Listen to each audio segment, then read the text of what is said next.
How's it going, everyone? Joey64 here, and we are here to talk about the 5 year, geez, 5 years, the now 5 year anniversary of the Nintendo Switch. That's now I feel old. Yeah, I can't believe it's been 5 years. So we're gonna be talking about this in multiple parts. So today we're going to be talking about the first year of the Switch, basically from March 2017 to February of 2018.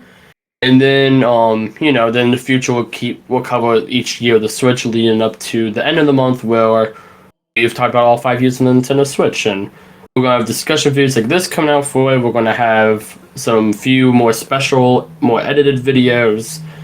And for at least today, I will be joined by Thomas. Yep. So, yeah, I guess before I would like to touch upon before we do get into I guess 2017's games. Do you remember anything of like when the Switch was like I guess before the Switch came out, like what was like your point of view on like the Switch, like from like announcement, like back when it was known as like the Nintendo NX and all that, like what was like I don't know how much of that, like how much in the gaming space you were at that point. So, for you then, it's funny you bring that up because I at the time of the Switch, I believe at least when the Switch released, I at least had a Wii and a DS that I played on. So I was pretty I played video games, but I don't remember too much about the NX. Like, I never remembered that. I only heard about the Switch like right when it came out. And I remember when it came out, oddly enough, I don't know if it was exactly then, but it was around that time, like maybe before it came out or the year 2017 when it came out, is when I got my Wii U, actually. And I remember when we got it, my mom was like, well, you could get this new console, but it's like, but it doesn't have that many games for it already out. And as a, what? God, how old was I? As a younger kid, I gotta say that argument was pretty convincing. Little did I know my mom was just convincing me to get the not expensive new console, but still. Yeah, Wii U, especially when the Switch came out. God, can we go back to the time when Wii U's were not the same price as the Nintendo Switch? I would love that. That's a discussion for another day, but I want to go back to that time. But no, yeah, I guess I know. I would say probably around. It was around the time Sonic Boom was like the franchise of Sonic Boom was announced. Was when I really started. Really started like finding out about like the larger gaming landscape, and that was like 2014, 2013. 2013. So by the time we started hearing rumors about the NX, I was like fully into the gaming space. I wouldn't say I was like 100% in it until I became a YouTuber in 2018, but I was enough into where I remember hearing the rumors of a hybrid console and seeing a lot of patents that Nintendo was releasing, a lot of patents that had me worried because one of the patents for the Switch was basically just one massive screen, and all the buttons were going to be like mobile, like mobile ports of games like Sonic 2, where the buttons are just the screen. Mm-hmm. It's going to be like that. And that was like the big patent that was being moved around everywhere because that was when all the stuff he's talking about the hybrid console stuff. And I remember seeing that patent be like, oh no. Oh no. October 26th of 2016, we got the fourth look of the Switch trailer, which is still to my day one of my favorite reveals of anything in the gaming landscape, or just anything in general in media. And that was really fun, and just eventually built up the hype of the Switch. We got a lot of we had in the 2017 Switch presentation where we had probably one of the best trailers ever made, being the Breath of the Wild trailer, the release date announcement trailer. I think that's what they called it. The one that made it look like it was going to have this massive story, and it was going to be a very plot-heavy Zelda game, and everyone was so convinced it was going to be this like epic like game with like 4 hours of cutscenes. Hmm. That was a different time. But not that I don't like the story. I love the story, but for a while. But it was definitely they built it up to be a bit larger in scope than it ended up being. Um, but we got all the trailers. We found about like Odyssey and Arms and a whole bunch of other stuff. But leading into the release of Switch, the Switch was the first console I ever bought with my own money, so it has a very close place in my heart for me. I have it right here next to me right now. And this is the Switch I've had since launch. I remember from the moment they released it, because they didn't announce the pricing for it until a couple months after they announced it. So I remember being like, just like, I don't know how much it's going to cost, but I'm just going to keep saving up money and just hope I have enough. And when I found out it was only going to be $300, I was like, yes. I was like, that's still a lot of money. That can work. And eventually, I got it on midnight launch. Along with like Breath of the Wild. I got basically all the launch games: Breath of the Wild, Bomberman, 1-2 Switch, and it definitely has a close place in my heart. The Switch. It wasn't the first console I personally owned. That goes to the Wii U. The Switch was the first console. It's been a big part of my life, especially as it's still kicking. So yeah, definitely the build up to it was really big for me because it was the first console I really was there for the hype for. It was a lot of fun, but I guess that gives a bit of a background where we were before then. But we're not gonna go over every game, just all the major ones and maybe some of the ones that we personally played, even if they weren't too big. But I guess starting off with the big one, Legend of Zelda: Breath of the Wild. I know with this game for me, I got it like I said on the day released, and I think I played it for like 5 hours on my Switch and like just nonstop. And I remember because the whole thing, the hybrid console is like the big new thing. I refused to play it on the TV. I was like, I am playing this. Like, I literally sat next to the nice TV that we had it hooked up to, the dock, and I just sat there on the thing the whole time. I did the thing everyone does, where I kept clicking in and out the Joy Cons, and that was just really fun. But playing with the Breath of the Wild, that was such a great game to start me off with. And in general, I really enjoyed the game. Breath of the Wild was definitely it was my first time really diving into the Zelda series, and it's definitely higher up there on my favorite games. I don't know if it'll be top 10. I think it's probably somewhere in my top 20. But it's definitely one of my personal favorite games. Is what kind of got me more into open world games. Since then, I've played a lot more open world games as well. But Thomas, I know you have a bit more unique perspective when it comes to Breath of the Wild. So Yeah, it's funny you mention that because as I said, when the Switch came out, I had a Wii U, but I did play Breath of the Wild. I think it was definitely a couple of years later, probably around 2019. No, not 20. Maybe 2018 to 2019 when I finally got around to playing Breath of the Wild on the Wii U. And I I think that game is what set me down the Nintendo life. Because, like, I went into this game expecting it to be like every other like licensed game I've ever played or had played up to that point, and not really having too much to expect out of it. But that and Pokemon, when I played my first Pokemon game, also in like 2016,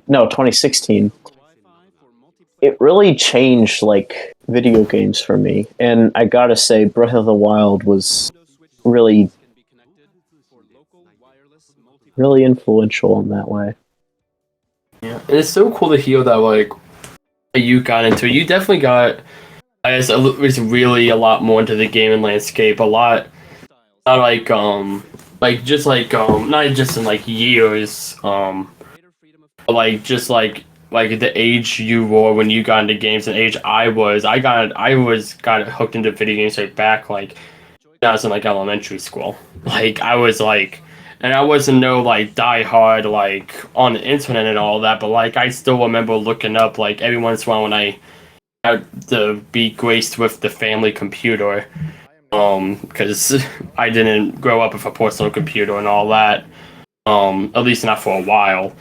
It was like looking up something about whatever game I was playing, all that, and a lot of the big games I played were like from like the Wii and 360 generation of like the games that I was like that were like my Breath of the Wild for you, I guess, like Galaxy, or Galaxy 2 specifically, that Pikmin, it's games like that, which will really like got me to like, wow, this is amazing.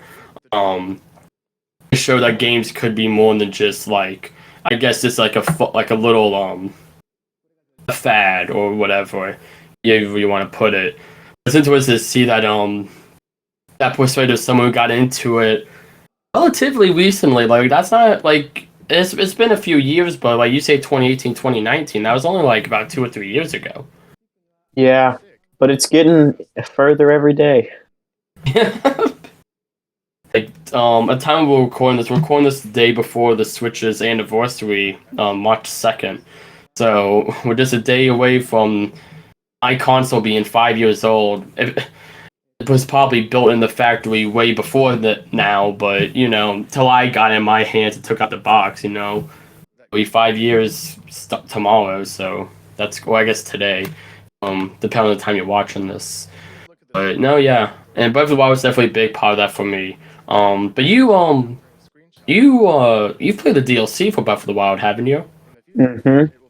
Oh, I have before you get into that, I do have a question. Did you get that on the Wii U, on the 3DS, or the Switch? Not the 3DS. No, actually, trust me, I really, really wanted to, because by that point, when I was considering to get the DLC, I had beaten the game and saw there was DLC, and I was like, oh my gosh, I have to get this. But by the time I finished it, it was around that time where I was like, okay, I should get a Nintendo Switch, and I shouldn't buy it on the Wii U. I should just get it on the Switch.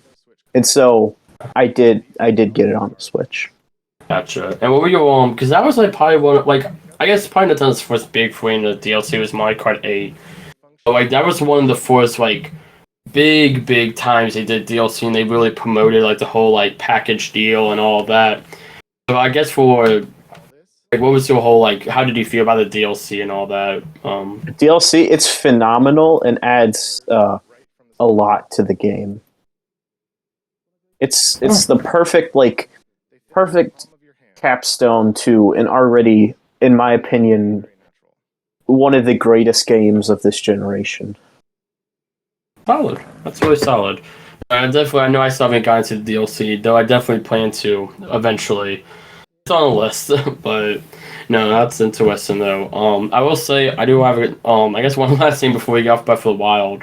Did you ever get the Nintendo Switch short while you were playing it on Wii U? That is a DLC thing. Is it? Yep, I think so. Well, at least I have it on the. I know I got it on. I don't know. Maybe It's not a DLC thing. Now that I think about it, I feel like I probably did, but I don't know.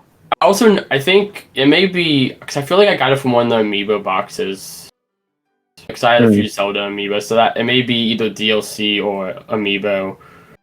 Because it says I don't know exactly how you find it, but I still remember like the Switch short, like it's still like it's a Switch short in the Wii U version. I remember seeing that, and I'm like, wow, there's poor people on the Wii U, and Nintendo's just rubbing it in your face, like, yeah, we're playing this on the dead console. I was one of them. Yeah, but I guess but moving on from there, I guess we had some other like major release we had on the launch. Although I guess there was two more major releases. We had Super Bomberman R, which is a lot of fun. I really enjoyed that game, and it was a good multiplayer game. At least for me. And I was really excited to finally get into the Bomberman series, because I've always dabbled in it, but I never really probably got into that. And that game has a very short story mode, but I've probably played it at least 30 times, and it's definitely one of those games I'm very nostalgic for.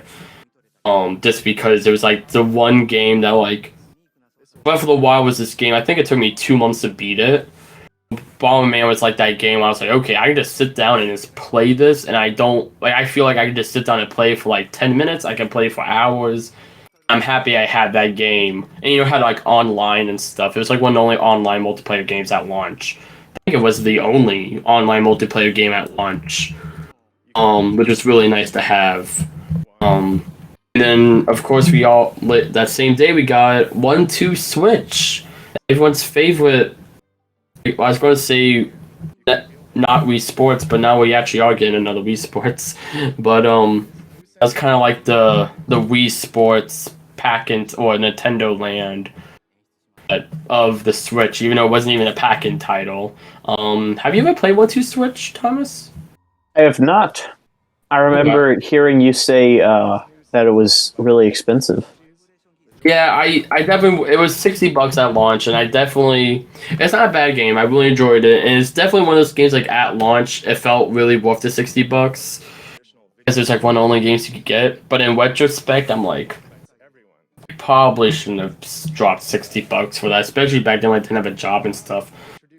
But it's a fun game. I would, and now like you get it, they give like $20 now. And I would recommend it's a fun little thing. It definitely shows a lot of the Switch, but there's also plenty of games that do that now. A fun game. I really enjoyed it. It's something like like play like the family. It was like that family game. I would like the whole concept was like don't look at the TV. I kind of liked it. It was kind of a really cool concept of that, and it had like 50 different like little mini games to do with the Joy-Con and stuff, and it was really like. If I want to show people how cool the Switch was, for the longest time, 1-2 Switch was probably, outside of Breath of the Wild, one of the most played games on my Switch for probably all of 2017, because it was just like, oh, this is a Nintendo console, you should buy this, here, check it out, let's play this real quick. And like, that's how I got a lot of people to convince them to get a Switch, and I know a lot of other people outside of myself did as well. But I guess going on to our next major release on April 28th, big old top #1 seller, Mario Kart 8 Deluxe, which we are now getting DLC for 5 years later. 5 years later, upon the game released in 2014. So upon it's an 8-year-old game this year. It's 8, or last year it became 8. It'll be 9 this year. By the time the DLC's done, Mario Kart 8 would be 10 years old. It's, but I'm happy we get new checks. That was probably my biggest reason why I dropped 8 after a few years. 8 Deluxe. It was just like I've been playing the same track since 2014, 2013, whenever it came out. And I was just like, please, I need new tracks. And I'm like, yes, these are retro tracks, but I'm okay with this. It's something new, in the sense of new to the Switch. But. What were your thoughts on this game? Because I know, if I remember correctly, you got this pack-in title. Well, this is also another one of the games that I played on Switch. I don't know. I kind of grouped the two together, the Wii U and Wii Edition. But this game, yes, I did get it as a pack-in title. And funnily enough, I was really sad the day I got my Switch, because I got the Switch and didn't have many games for it. And my internet is not the greatest, so it was going to take it essentially took a whole day for it to download, and I was like, oh, guess I don't have anything, have any games to play on my Switch. Oh, so it didn't come with like a physical copy, it was a download code? It was a download code. That sucks. Yeah. This is like. But then I got Minecraft literally like a few minutes later, and it was like, oh, hey, I play Minecraft. Which I do very much. It's a problem. Which we're about to do. Again, time is recording. We're actually going to be getting ready for our live stream of the 64 SMP later today. Right after this recording, basically. But no, yeah, that's awesome though. Not too much to say on Mario Kart 8 really. Like it's the first of many Wii U ports that will come into. Which is not a bad thing. It's not. Yeah. It's not a bad thing. But the first of many. Which I'm happy we had. Because it gave a lot of these games a second chance. I'm happy we got a lot of Wii U ports. Like actually, Lego City Undercover got a Switch port around the same time as Mario Kart 8 Deluxe came. That it was. I'm happy. I don't think it saved it though. Well, I do know the game actually. I think it's still like 5 million on the Switch, so not bad. Oh, maybe it did save it. Yeah, like we haven't gotten another. I guess we're about to get the complete the Skywalker Saga, but you know, it's all good. But Mario Kart 8 Deluxe, I love it. I know for me it was a lot of fun to have it. Another multiplayer game for the Switch because I was especially beginning they were really pushing the take off the two Joy Cons to share with people. I remember a lot of people pick up a Switch when Mario Kart came out. Mm-hmm. Because for most people, Mario Kart 8 was a new game. And almost everyone I know who had a Switch and never played Mario Kart 8 before. So This might be a bit weird to say, but when Mario Kart 8 Deluxe came out, I feel like that's when the Switch launched a second time. Because I know when it first launched, at least this is from my perspective, I didn't know many people who had one, or I honestly wasn't the most excited. It was cool, but it was like, okay. But then when 8 Deluxe came out, I was like, oh, this is an actual console.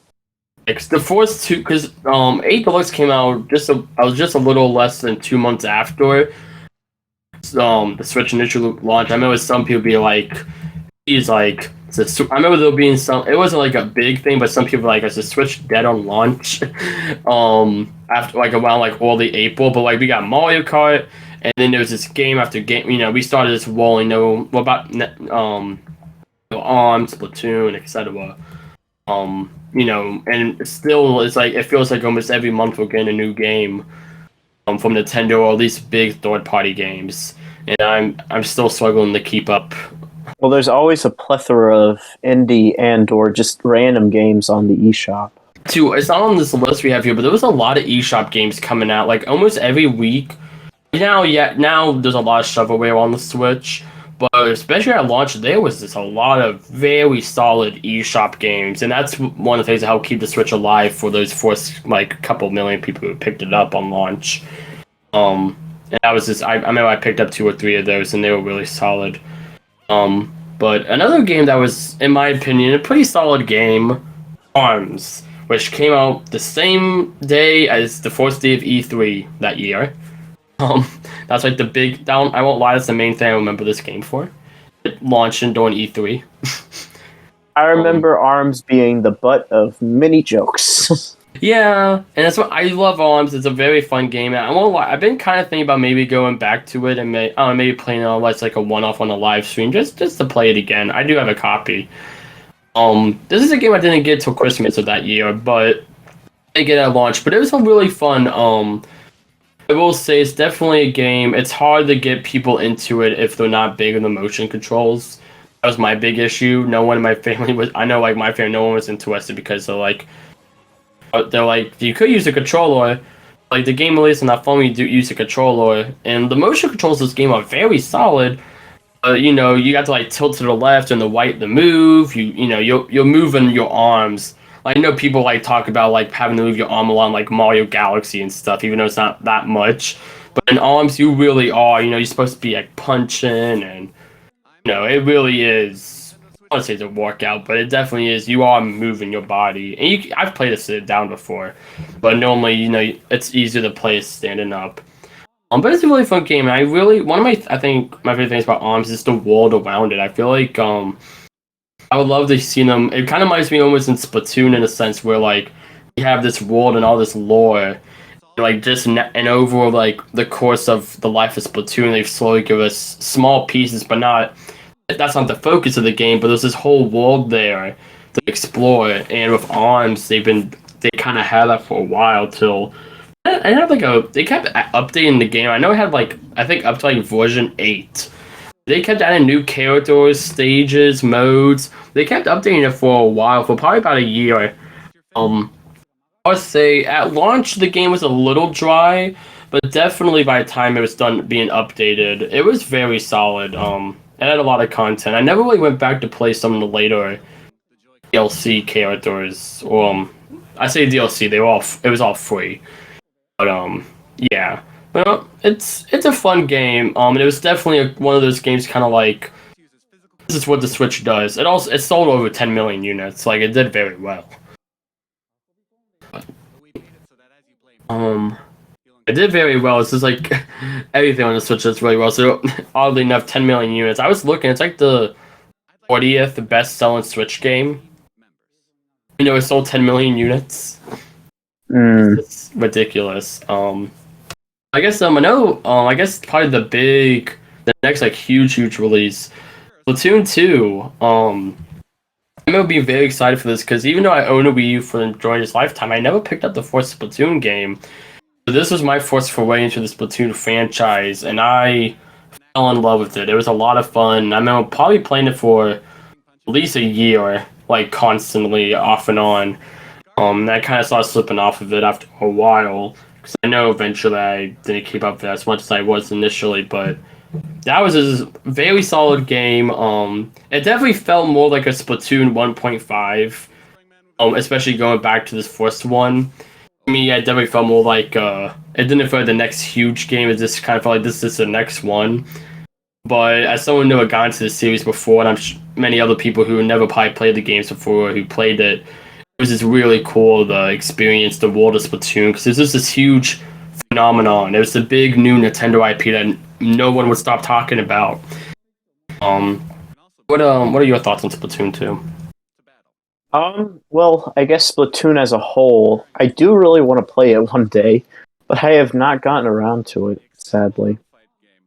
But Mhm. I actually, well, buying it at least. I've played it before. It's actually a really intuitive like shooter, and it's weird to say. I think it's a shooter done right. Yeah, it's very fun. I like how they said one of the main things was how I think they call them splats, but like basically getting a kill in the game. Though it does help you because it makes the people have to respawn, and it does like when they splat, your color ink goes all over the place with the turf war and all that. But it's not the game focus of the game is not killing people like basically every other shooter. None of that's an issue, but I do kind of like that. That was like the big goal of the game is partially probably because of Nintendo and they're family friendly, but also it's just kind of a neat idea to like, let's get in this genre and just flip it on its head. Like what if we had a shooter where the point wasn't shooting each other, which is typically the point of most shooters, multiplayer shooters at least. Um, I think that was a really cool idea. That would win with the first game and then roll into the second game. But no, it's a lot of fun. It's definitely Splatoon 3 is coming out later this year, and I definitely plan to pick that up probably on launch. There's very few. I normally don't pick up a lot of games at launch. Um, this is definitely a game I'll probably pick up at launch. There's not. I'm hoping not a lot's going to come out because we still don't know a release date for it outside of summer. But I guess we'll probably eventually. I'm guessing it's going to come out sometime in like late summer at this point. It's all these summers packed with like Mario Strikers and other stuff. But all in all, I really enjoyed Splatoon 2. It was a lot of fun. Um, and another game that was a lot of fun. And made a lot of people very confused. Mario plus Rabbids Kingdom Battle. This game. Ew, this was. I remember back when all the rumors of there was leaks coming out before E3 of that year saying that the title got revealed, the logo got revealed, and we knew this idea of it was going to be a Mario and Rabbids crossover. We didn't know anything else outside of the logo. And that Ubisoft would be making it. A lot of people thought. I remember so many people like, "There's no way this is real. This has to be just some really well done fan mock-up." This is such a big thing. Like all the insiders said it was happening. Like it was just such a weird thing. Um, and then E3, they're like, Miyamoto walked onto stage with an arm cannon. It was like, guess what? I'm not at Nintendo's presentation. I'm at Ubisoft's. Because I know that year they were both happening at the exact same time for some reason. Nintendo and Ubisoft at the exact same time. So and Miyamoto was at the Nintendo one. He was at Ubisoft's, and he was in the audience. And then eventually they shine a light on him. He just raises like a Mega Man style, like an arm cannon up in the air, just doing that big old like smile he always has. Just walks up on the stage, like the head guy who I guess the Mario and plus Rabbids franchise, well, not franchise series. I always forget his name, but I love that guy. He's very passionate about it. And he really cares about what he does. Um, but I remember they both got up there opposing, and he cried. The guy, because like it was like he got to make a game about with Mario and got to be up on stage and not this game with me mode. I remember he said like he started tearing up on stage because he was just like it was just such a big moment for him, which was really cool. But this is a game I got it expecting it to be horrible.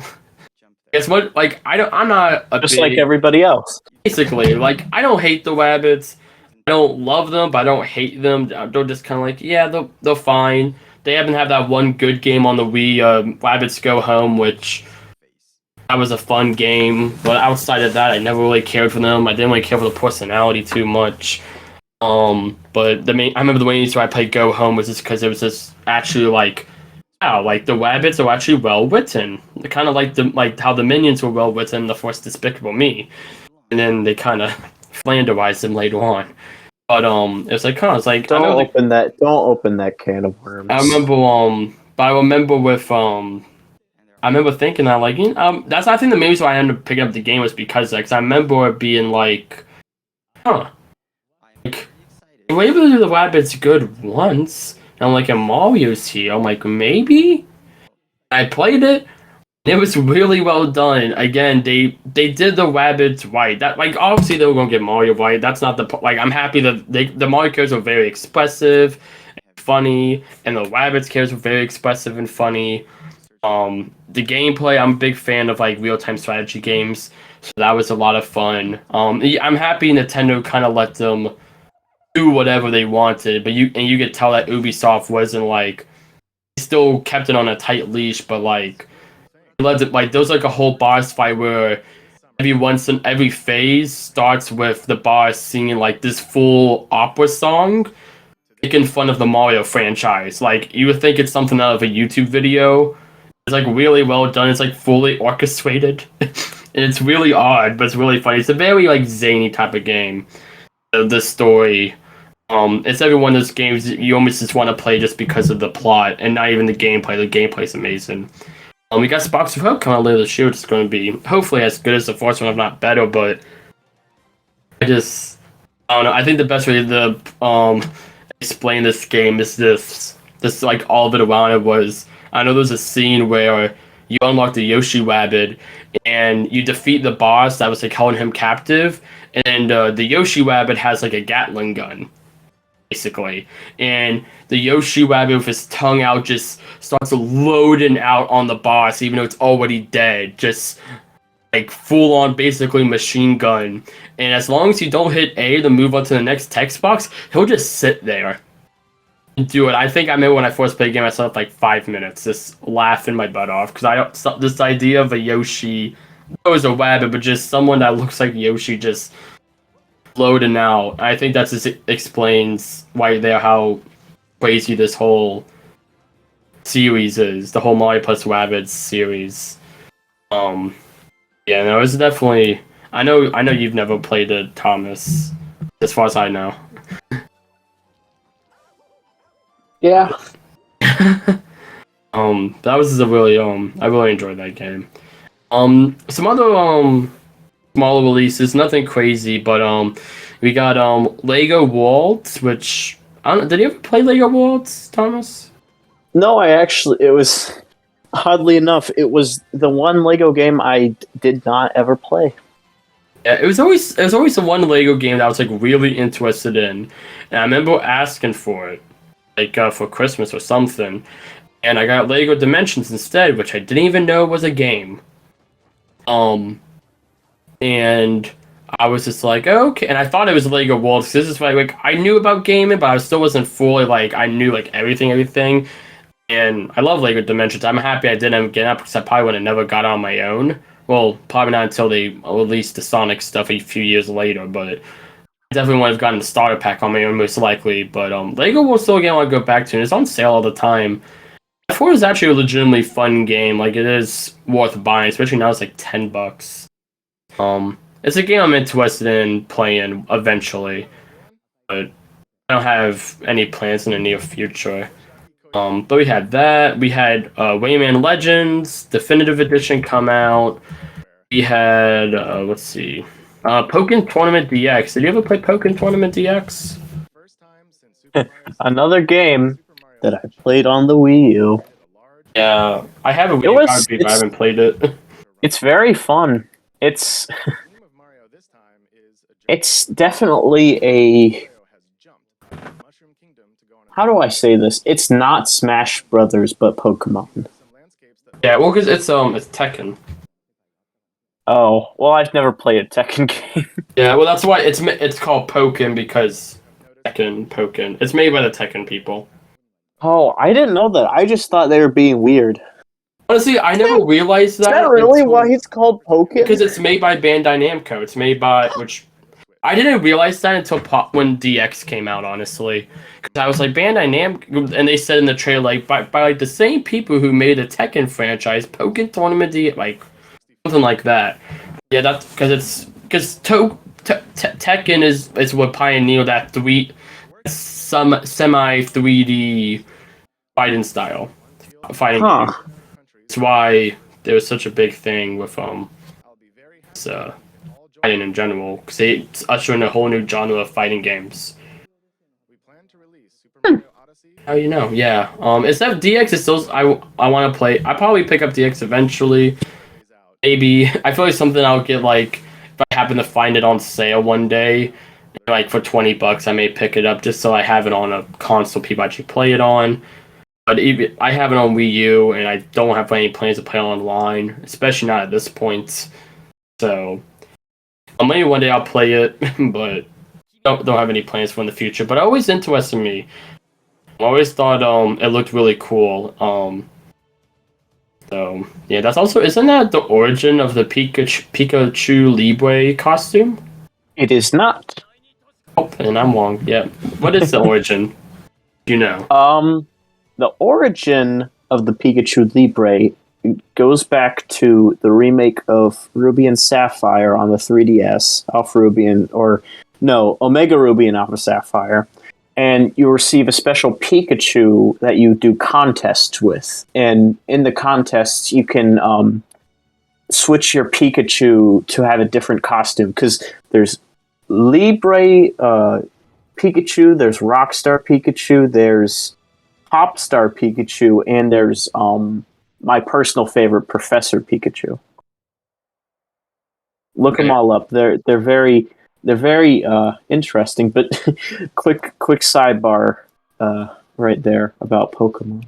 Yeah. I guess kind of wrapping up the year here. We had a few more smaller releases. We had Sonic Forces, Snipper Clips. What else? Snipper This Clips. this is a this is an unpopular opinion, but I might like Sonic Forces more than Odyssey. Ooh. But yeah, that's like the next big game, Odyssey. I said obviously Odyssey was I know I got Odyssey day one. It was probably one of the first. Outside of Breath of the Wild, it was definitely probably a very big game for me to get day one because it's very. Even now, I normally don't get games day one unless it's a game I'm really excited for. But that one I did get. I really enjoyed Odyssey. It was a really fun game. And you know, to the point where I eventually started speedrunning it, and I really enjoy it. It's a very solid game. A lot of memories with it. I remember that the first night I got it, I went all the way to Luncheon Kingdom, and by the time I got to Luncheon Kingdom, that kingdom drained me so much. I was like, I cannot.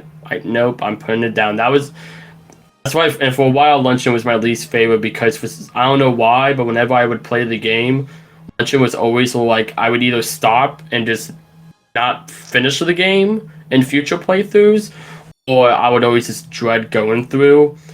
Um, because I think it's just because like you're about to get that grand finale, and then you gotta go through Luncheon. It's just such a long kingdom. I don't know. I really don't know why. Because now, like, I don't Luncheon doesn't really bother me, but I also think because now I speed one. Like even like I would just playing the game on my own. I don't speed one it. Like, but like I know how to get through Luncheon pretty quickly, so I think that's why it doesn't bother me as much. But I remember Luncheon just being very like confusing for me for some reason. I just couldn't like figure it out. I remember it bothering me a lot, but no. But outside of that, positives, I guess. Odyssey was a lot of fun. I really liked this is kind of something that a lot of people talk about. And it came out later, but Labo VR stuff that they had with it was a lot of fun. They made like unique levels for the Labo VR for Odyssey. Um, it was really cool. It reminded me a lot of what they did with 3D Land with the 3D like optical illusions with 3D Land, and it was a lot of fun. The Odyssey stuff, the Odyssey VR stuff. But I know you've recently played Odyssey. What are your thoughts on Yes, that? I really like it, and it's I think it's definitely the best Mario game I've ever played. Maybe the only thing that kind of beats it is Bowser's Fury, but I don't necessarily count that as a game. Yeah, But oddly enough, it was Bowser's Fury. I completed it, and you were like, if you really like Bowser's Fury, and initially I had a little bit of interest, but not as much as I did until you said this. But I remember you saying, if you really liked Bowser's Fury, you should try Odyssey. And I was just, okay. And I kept that in the back of my mind, and here we are now. yeah, we are in the future. You haven't beaten the game yet, right? Not yet. Yeah, that's what I'm not a speedrunner like yourself. Yeah, I would like to get back to Speed on Odyssey eventually, but I currently have no plans. I do want to still eventually one day get to the glorious sub 1 hour. But yeah, and that for the most part wraps up 2017. We had Xenoblade Chronicles X, no, not X, Xenoblade Chronicles 2, which I know neither of us have played. Let's and Pyro Myth when Smash Bros counts. Yes. So yeah, no, I don't. Zelda won Game of the Year that year, and I remember the Game Awards that year was basically like 90% Nintendo, like in all categories. It was it was funny. I like Nintendo every year. Yeah, but I just remember especially that year, it was like even categories Nintendo wouldn't normally be in, they were just in for, even if it didn't really make sense, to be frankly honest. But just going into the early bits of 2018, not too much major happened. Right before, and on February 26th, so right before the Switch closed out its first year, we got the ports of Bayonetta 1 and 2 to Switch. Along with the announcement of Bayonetta 3, which nearly 5 years later we're just now getting. Hopefully this year. We still don't have a definite release date, so it get delayed, but as of now it's planning to come out this year. Which I've recently gotten a Bayonetta series of, and playing about the first half of the first one so far, and I've fallen in love with it. I plan to beat all the games before Bayonetta 3 comes out. It's a lot of fun. It's a very fun hack and slash beat 'em up kind of type of game. There's definitely not mindless. I think that's my favorite part about the game. Bayonetta is definitely maybe because I'm a bit newer to like 3D hack and slashes, but it's definitely not a game you just turn off your mind to. Like I think I have it on there's 5 difficulty levels, and I have it on like medium, just like I think it's like right above. Like I think they recommend you to be on the second one, the bottom, which is like if you've never played a Bayonetta series before. But like I've played video games before, I can go one more up. And I want to say it's not like super hard or anything, but it definitely does give you a nice challenge, and has a very interesting plot and characters, and one of the characters, his nickname is Eggman.